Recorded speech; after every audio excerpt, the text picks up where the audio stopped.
We're at the final stretch at part 14. So St. Leo's Catholic School held a funeral service for Sister Dumas, an open casket. Father Davenport, the main creepy priest, stood at the altar and, gave a service. And it was like, it was a good service and whatever. And the altar boys sat alongside Father Davenport. And of course, creepy Father Davenport said, she had many triumphs and accolades, but she will always be remembered for the children she's touched. Fully going in on that double meaning. And of course, he added a little flair by looking creepily at the altar boys. And the book went in to describe how he felt boner time by saying that thing. Anyway, moving on. Now we reach a scene where CPS brought Harold to an orphanage. The guy that's kind of in charge of this orphanage, Michael, came out and he met the CPS worker and Harold at the front steps. They introduced each other like, oh, I'm Michael and I run this place. Oh, we're so happy to have Harold. Oh, I'm so glad. This is going to be great. What a great opportunity. You'll be right at home, little guy. Feeling comfortable about it, CPS left Harold there. And immediately as they drove away, Michael's demeanor dropped. He just looked disgusted at Harold and he's like, follow me. And Michael took Harold inside and Harold noticed immediately that this place was filthy. No one really cleans up, and he felt right at home seeing the filth. He's like, oh yeah, love it. And Michael led Harold upstairs into the far corner, the group bedroom, I guess. A large open space with a bunch of bunk beds and whatnot, and there was a bunch of kids who looked like, special needs with deformities or learning disabilities or other things. And Michael's like, we have a new runt. You know what that means? And these kids all popped up from their beds and they looked at Harold really sad because they knew what life is like there. Everyone there looked mistreated and miserable. And Michael then goes on to ramble about, oh, now from now on, you're going to call me King.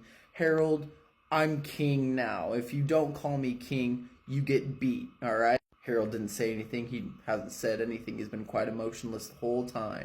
And then King looked out at all the kids and he's like, all right, it's time.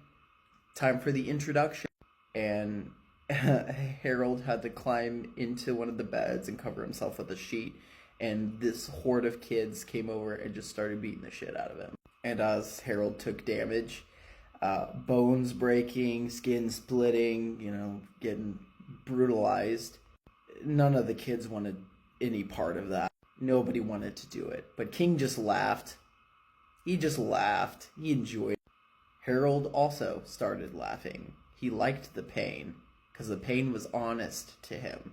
Because the pain was the easiest to understand in life. He didn't really understand people or himself, but he knew that pain was raw. And now we skip 7 years into the future, back at St. Leo's Catholic School.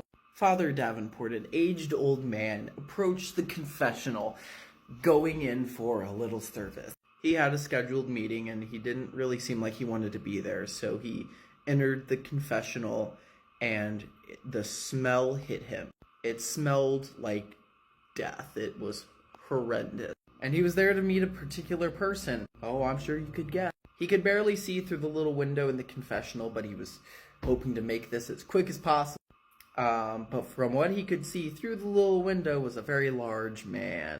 Smell was still terrible. He heard a kind of a slobbery breathing noise, and the father began, "You are here for confession. Would you like to confess your sins, my son?" No answer. He waited for a moment. "Do you not want to speak, my son?" It's okay. I can come back when you're ready." Father Davenport wanted to leave as soon as possible because the smell was getting to him. He was like, "Oh, this is nasty. I gotta go." But I also don't want to be disrespectful. And then suddenly, the man behind the window spoke. "Father." And then beefy fingers stuck through the little design, the little slits design into the window, and just ripped it out. It was a grown Harold. It described his face, his body and how he had thinning hair and whatnot, the oozing zits on his face and obese and all that. Looked just like the slob. Carbon copy. Yeah, like father, like son. And then he forced his hands through the tiny little opening, grabbing Father Davenport's head and pulling him through the window onto his lap. They fought each other for a moment, and Harold had his beefy hands around Father Davenport's head, and the thumbs right in, little finger holes, and picked Father up by the thumb in the skull, and then the scene changes over to the Sunday session. Mass began. So as the church filled to capacity and all these older folk go in to sing hymns and whatnot, the music began, everyone singing and whatever.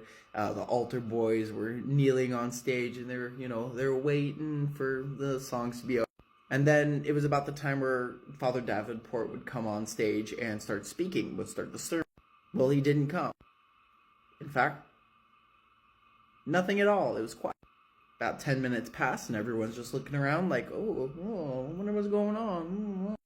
And then nothing. One of the altar boys noticed that Father Davenport's robes were draped over the altar. Thinking that's a little weird, like Father Davenport left it there like he was rushing off to the bathroom or something.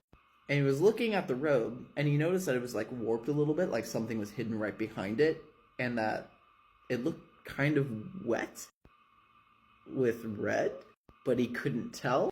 So the altar boy kind of slowly stood up and made his way to the altar and pulled back the robe. And there in front of the entire church was the bloody, deformed head of Father Davenport. Everybody lost their shit. Screaming, shouting, absolute mayhem and chaos, except for the altar boy that looked at the head and he felt nothing. He saw the head and he felt something. He just went back to the other altar boys who were freaking out. They're screaming and everything except him. He kneeled there and he kind of smiled and he knew it's over.